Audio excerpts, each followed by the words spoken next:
Como dice, yo te responderé y te enseñaré cosas grandes y ocultas que tú no conoces.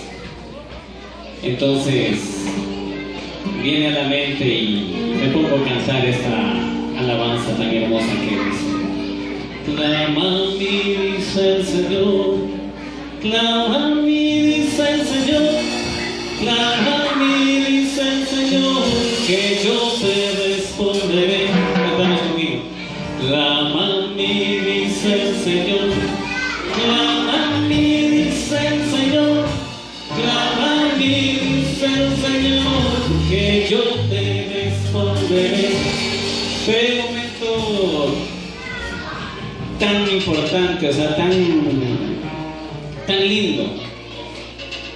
Y esa parte es lo que me gusta a mí, que dice: en el tiempo de gozo, en el tiempo de dolor, clama a mí, dice el Señor, que yo te responderé. En el tiempo de gozo, en el tiempo de dolor, clama a mí, dice el Señor, que yo te responderé. ¿A cuántos de nosotros en algún momento nos ha cogido un problema, dificultades, tristezas? Con esto quiero decir parte.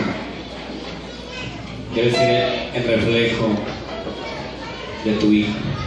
Ánimo, que Dios te bendiga. Como todo un padre, queremos instruir a nuestros hijos en la mejor manera, en el mejor camino. Oren por mi familia. O quiero cantar a mi hijo. ¿Dónde está? Ahí ha estado parado antes de llamar en el piano. He querido de alguna manera, de alguna manera he querido instruir en la palabra de Dios y también en la música. Está dando sus primeros pasos. Con eso quiero animarles a muchos padres. Instruyan a sus hijos en el camino de Dios y también para que sirvan de la mejor manera en la iglesia, para que sea útil. Aquí está mi hijo, oré por él, está dando sus primeros pasos en la música. Nunca ha visto tocar, pero es la primera vez que va a tocar.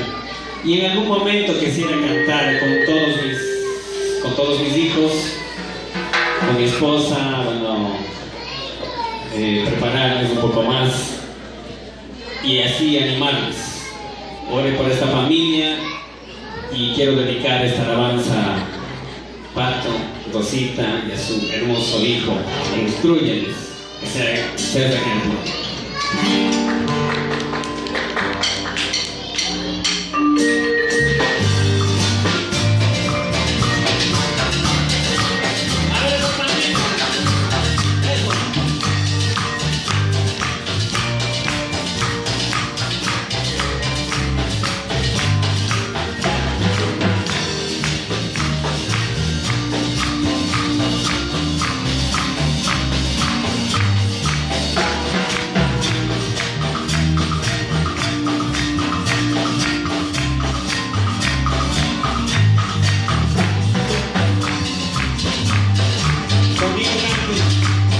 Quiere quitar ese cante con nosotros.